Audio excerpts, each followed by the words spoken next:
they don't really have any traditional forms of engage. Like, their only real engage is pillar someone in and then get a core JJ ult or something like that. And it's a sneaky Nico. Exactly. Immediately just having the equalizer on the timer that he needs. Also, that little bit of extra tempo that he gets through using it means that he's able to go up there, help UG out, starting up that tank. Taking his way down here, Bwipo has not spotted him. And Bwipo has no face rush available, so we'll see if he gets caught. Oh, Bwipo very low on mana, but it wouldn't even matter anyway. A nice petrifying gaze from AP. That, absolutely. And for APA especially, being one of the players that a lot of Team Liquid fans, No did flash. I cast a curse it already? He might be in a little bit of danger now as Inspired has made his way down here to work together with Bwipo. Second cast of the Cyclone sets they it have up. TP on top side, and it's actually Masu answering. So, you know, if APA, maybe you can just get a kill. Oh, nicely done from APA there with a petrifying gaze. Masu steps back, goes for the Arc of Ruin for a little bit more damage, but Masu is down to 150 HP. Gets tagged by another Noxious Blast, but he does have enough health to not worry about the damage over time, whittling him down. So APA goes for the play. He gets Masu low, but he doesn't even... Now FlyQuest going back towards the Drake. It's down to 4,000 HP, but a TP's coming Victor. in. FlyQuest ready to try to fight Quad, immediately having to flash as he arrives with his TP. APA chasing after the Victor. Multiple Twin Fangs hitting the target, but a terrible petrifying gaze.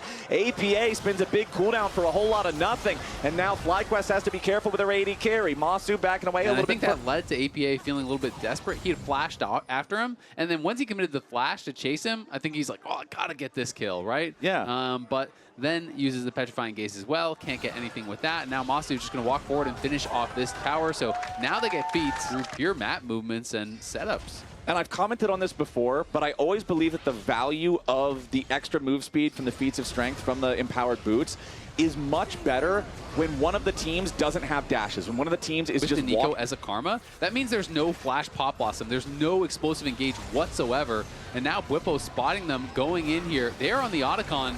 FlyQuest has got to get down here. Quad was fully on the top side. Inspired was back in base, so TL are just trying to rush. Yeah, Team Liquid, they are taking B first to the objective very seriously, immediately bringing this thing down to about 4,000 HP. The Otacon's below 3K now. FlyQuest seeing if maybe there's anything they can do, but the Otacon is already secured by Team Liquid beautifully. And I think he should be able to finish it. The question is, does he die for this? Inspired's coming, though. Tower's still alive. UG and APA going in as Quad tries to turn it around with the Arcane Storm, and Inspired immediately follows it up with a Cyclone. APA is out of there, and Team Liquid thought they might have had a chance, but FlyQuest stops that.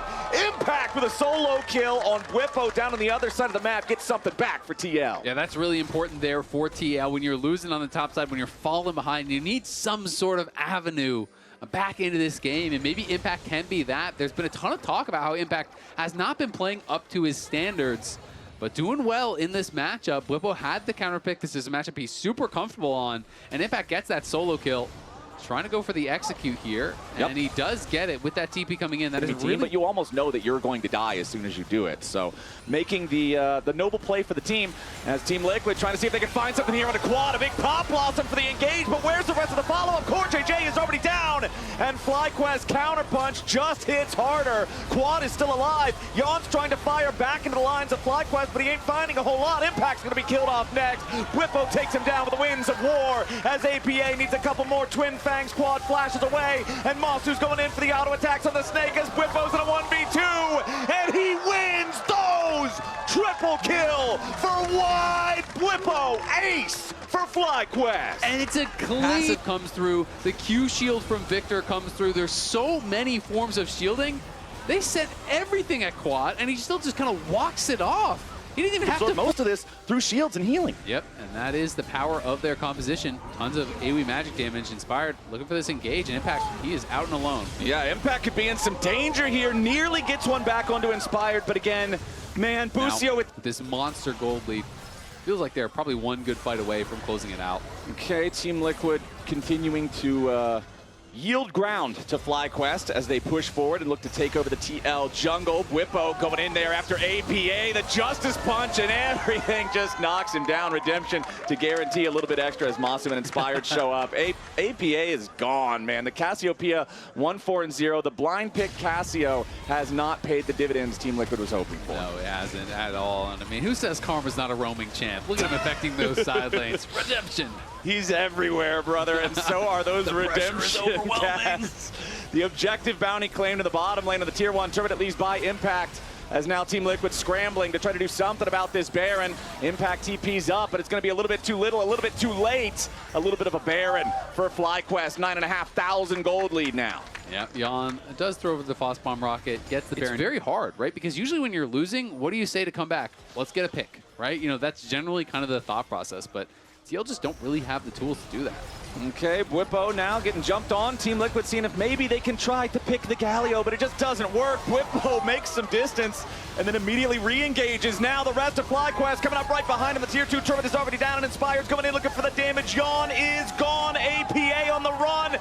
J.G. about to fall next as Impact can't even survive in his own base. Quad and Bwipo chasing away the remaining players on Team Liquid. There's only 2 of them, and they're not about to do a whole lot. No ultimate for either the Trundle or the Cassiopeia, and they're staring down the barrel of a 5-man FlyQuest push. Bottom lane inhibitor is already gone. Mid lane inhibitor is about to follow, as are the Nexus turrets. APA and UG, they'll scramble. They'll try to buy a couple of extra seconds, but that's about all they'll be able to get as APA takes a lot of damage, flashing back into the safety of the fountain steps, but it still might not be enough. Masu continues firing. FlyQuest made game 1 look easy. 15,500 gold lead here before 30 minutes for FlyQuest. Super